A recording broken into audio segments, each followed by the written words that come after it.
We can try to understand one of the oddest, most painful, most widespread phenomena in love. It is going on right this moment between a couple, he a dentist, she a nutritionist, in Rio de Janeiro. 2 teenagers are at it in Canberra.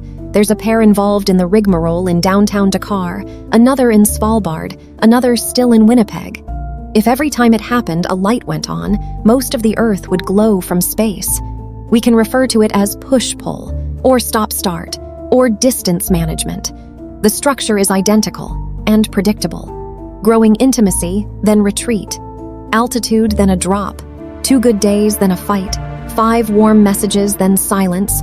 A weekend away, then a call for time alone. It can seem like a horrible but ultimately mysterious curse.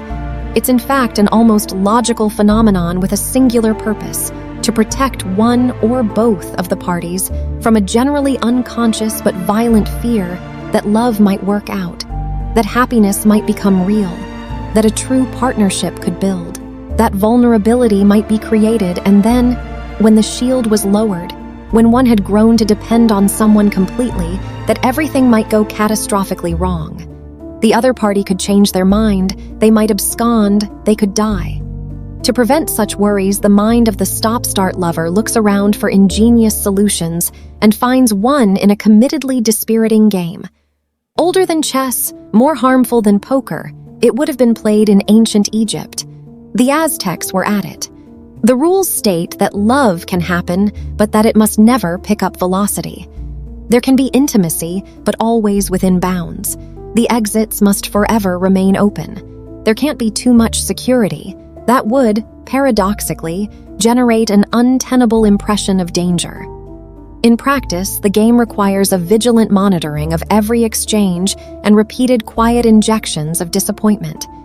If last night was beautiful, this morning has to be moody. Tuesday was good, Wednesday must be awful. If the dialogue was getting very cozy, there has to be a disappearance. The weekend must be busy to ward off a fear of claustrophobia. What cannot be allowed to occur was what almost certainly once occurred a very long time ago. An unprocessed, unexplored letdown in which coziness was achieved and then torn away. Mummy was the best mummy in the world before the doctors said she wasn't well. Daddy was the sweetest. Then Jill came on the scene. The holidays were nice, except for when the drinking began. Let's believe that they aren't doing it on purpose. A secular version of Jesus's "they know now what they do."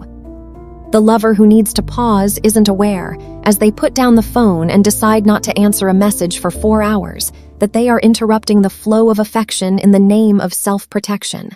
And, along the way, devastating a fellow human being. The most potent players of the stop-start game have no real insight into their tactics. They just register an overwhelming need not to type anything back, not to be free tonight, and not to say "I love you too" at the end of a call or evening in bed. What can we, the martyrs of stop-start, do? For a start, feel extremely sorry for ourselves in our misery. There aren't any political outlets or solutions. There aren't protests one can attend. There isn't a support line, but to be on the receiving end is torture. We are not dreaming. We don't need to compound our pain by making light of it, or hoping it can easily end. There can never complete relaxation.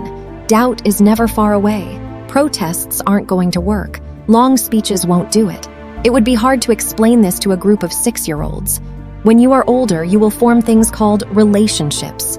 You will meet a nice person, a special friend. Some days your special friend will call you. On others, they will vanish. One might not want to make it to adulthood after that class.